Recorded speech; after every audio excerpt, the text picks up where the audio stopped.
네, 하나님의 은혜와 동행하시는 복된 날 되시기 바라겠습니다. 오늘 말씀은 디모데전서 3장 8절에서 10절 말씀입니다. 이와 같이 집사들도 정중하고 일구이연을 하지 아니하고 술에 임박이지 아니하고 더러운 일을 탐하지 아니하고 깨끗한 양심에 믿음의 비밀을 가진 자라야 할지니 이에 이 사람들을 먼저 시험하여 보고 그 후에 책망할 것이 없으면 집사의 직분을 맡게 할 것이요. 아멘. 네, 오늘 말씀은 집사의 직분을 받을 사람들의 자질에 대한 것입니다. 어제까지 말씀은 감독의 직분을 얻을 사람들의 자격 또는 자질에 대한 말씀이었죠.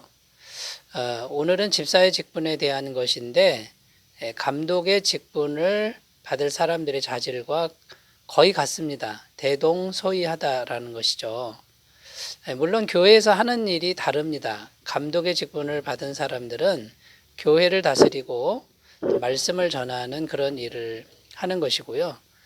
집사님들은 특별히 이제 구제금 관리하는 거죠. 헌금 관리하는 것과 또 전달하는 것, 그 다음에 교회의 구체적인 일들을 실제로 수행하는 그런 일들을 하는 사람들이 집사님들이죠.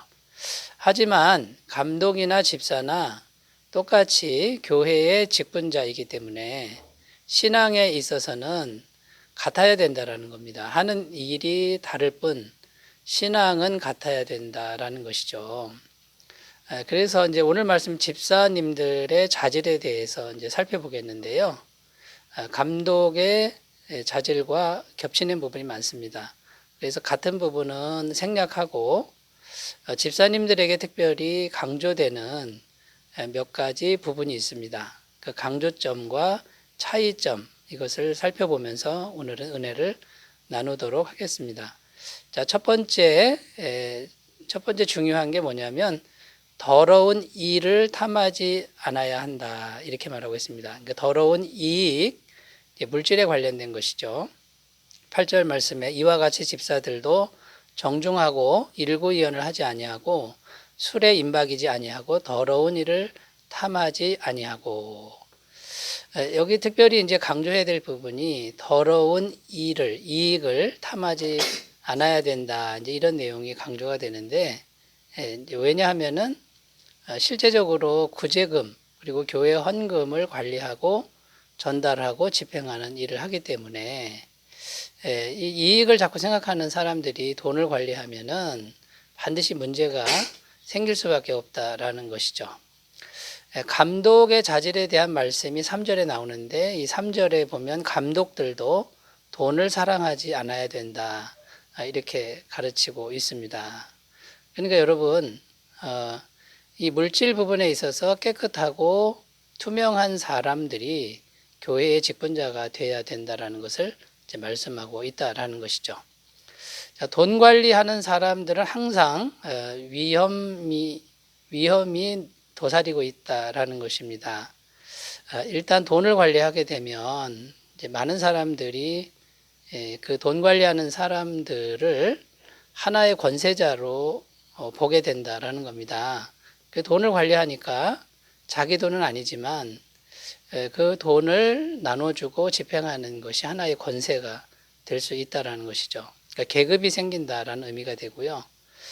또 하나의 위험성은 뭐냐면 내 돈은 아닌데 교회 돈을 가지고 자꾸 이득을 취하려고 하는 그런 마음이 생긴다라는 것입니다.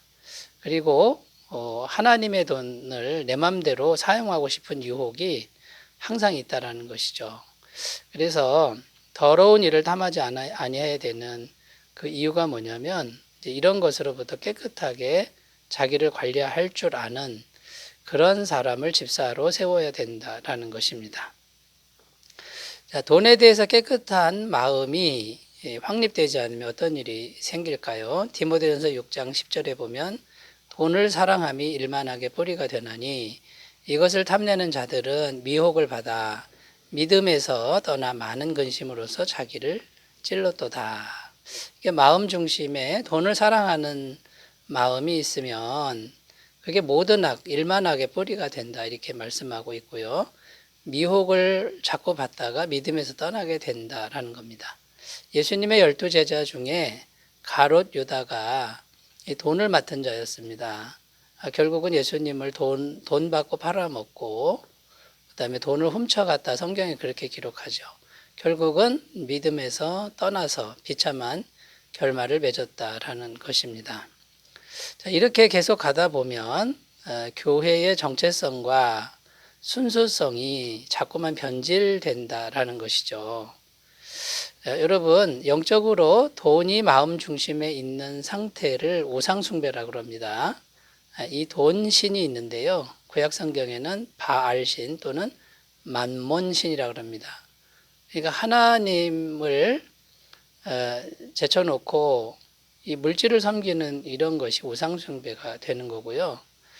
이 우상숭배가 교묘하게 교회에 들어오면 교회가 변질될 수밖에 없다라는 겁니다. 그래서 우리는 이 물질의 위험성을 잘 간파하고 오직 하나님만 섬기기로 결단해야 될 줄로 믿습니다. 마태복음 6장 24절입니다. 한 사람이 두 주인을 섬기지 못할 것이니 혹 이를 미워하고 저를 사랑하거나 혹 이를 중히 여기고 저를 경히 여김이라. 너희가 하나님과 재물을 겸하여 섬기지 못하느니라. 겸하여 섬길 수 없다라고 분명히 성경은 말하고 있습니다. 그러니까 분명한 선택을 해야 되겠죠. 또 히브리서 13장 5절입니다. 돈을 사랑하지 말고 있는 바를 족한 줄로 알라. 그가 친히 말씀하시기를 내가 결코 너희를 버리지 아니하고 너희를 떠나지 아니하리라 하셨느니라. 하나님, 살아계신 하나님, 전능하신 하나님을 신뢰하는 것이 필요하다라는 것입니다. 자, 집사의 자질 첫 번째 가장 중요한 게 뭐냐면 더러운 이익을 탐하지 않아야 된다. 여기에 대해서 살펴봤고요. 자, 두 번째 집사의 직분의 강조점 두 번째는요. 깨끗한 양심에 믿음의 비밀을 가진 자라야 한다. 이렇게 말씀하고 있습니다. 9절입니다. 깨끗한 양심에 믿음의 비밀을 가진 자라야 할지니. 자, 이렇게 기록하는데 여기 믿음의 비밀을 가진 자라고 표현하고 있는데 이 믿음의 비밀이 뭐냐면 복음의 의미를 잘 깨달아 아는 것을 의미합니다. 자, 복음을 제대로 깨달아 알았다면 모든 것에서 성숙한 모습이 분명히 될 것입니다. 거기에다가 깨끗한 양심을 강조하고 있는데 이 깨끗한 양심은 집사님들이 교회 헌금, 돈을 관리하는 이제 그런 사람들이기 때문이라는 거죠. 사실 이 두 가지 직분만으로도 직분자로서 충분합니다. 믿음의 비밀과 깨끗한 양심만 있으면 충분한 것이죠. 이 믿음의 비밀과 깨끗한 양심이 있다면 더러운 이익을 탐하지는 않을 것이다 라는 것이죠. 그리고 일구이연하지 않을 것이고 술을 즐기거나 무례한 행동을 하지 않을 것이 분명하기 때문입니다.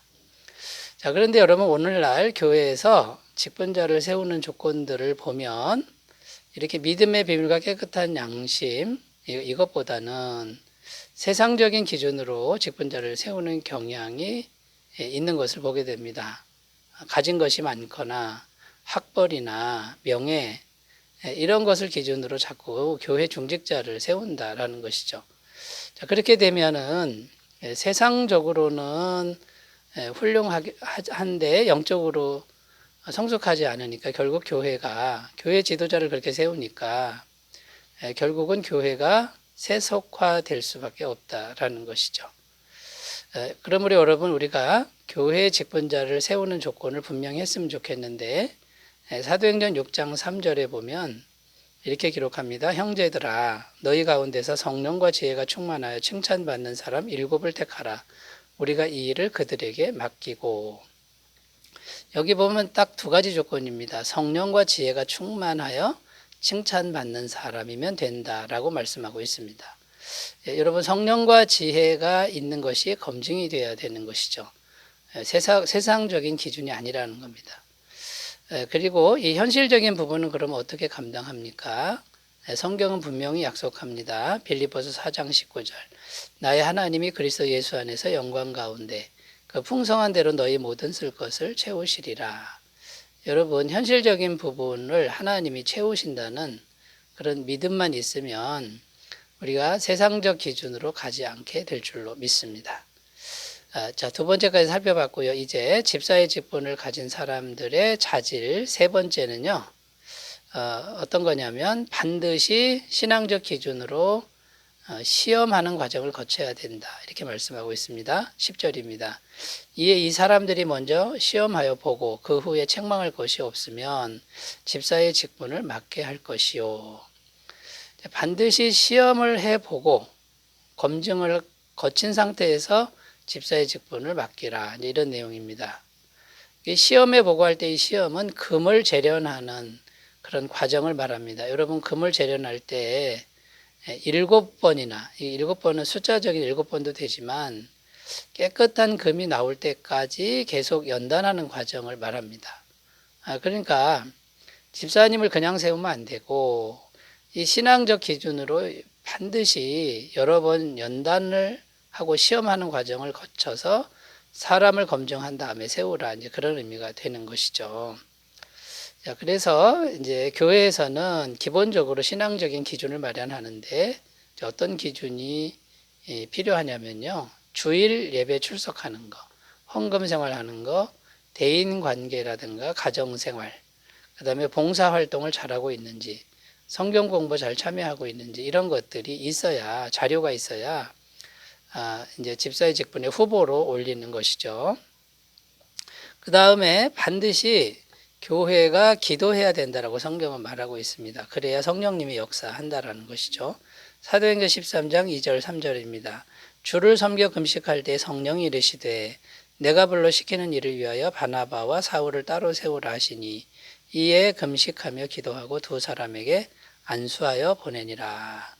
여기 보면 바나바와 사울을 선교사로 보내기 전에 교회가 금식하며 기도했다. 그래서 성령님이 지목하셨다라고 기록하고 있는 겁니다. 여러분, 그러므로 항상 일꾼을 세울 때는 온 교회가 합심하여 기도하는 것이 무엇보다 중요하다라는 거고요. 그 다음에요, 교회 전체가, 교회 성도들이 이런 일꾼을 선택하는 것이 필요하다라는 겁니다. 그래야 개인적인 감정이나 또 좋아하는 사람을 세우는 게 아니라 하나님이 세우는 것이 되는 거죠. 사도행전 6장 3절 형제들아 너희 가운데서 성령과 지혜가 충만하여 칭찬받는 사람 7을 택하라. 우리가 이 일을 그들에게 맡기고. 그러니까 택하는 거는 성도들이 택한다라는 거죠. 기도하고 택하는 것이죠. 그래야 성령님이 교회를 움직이고 교회의 성도들의 마음을 움직여서 세운다라는 것입니다. 세상적인 기준이나 개인적인 친분이 최대한 배제되도록 그렇게 일꾼을 세워야 될 줄로 믿습니다. 자, 오늘은 집사들이, 교회의 집사의 직분을 받은 사람들이 갖추어야 할 그런 조건인데요. 무엇보다 물질 부분에서 깨끗한 사람, 깨끗한 양심을 가진 사람, 믿음의 비밀을 가진 사람이라고 말씀하고 있습니다. 여러분, 집사님들이 아니더라도 성도인 우리는 이 방향으로 함께 나가셨으면 좋겠습니다. 기도합니다. 하나님 아버지, 우리들이 바른 신앙인, 깨끗한 신앙인 되게 하옵소서. 예수님의 이름으로 기도드립니다. 아멘. 오늘도 좋은 하루 되시기 바라겠습니다. 감사합니다.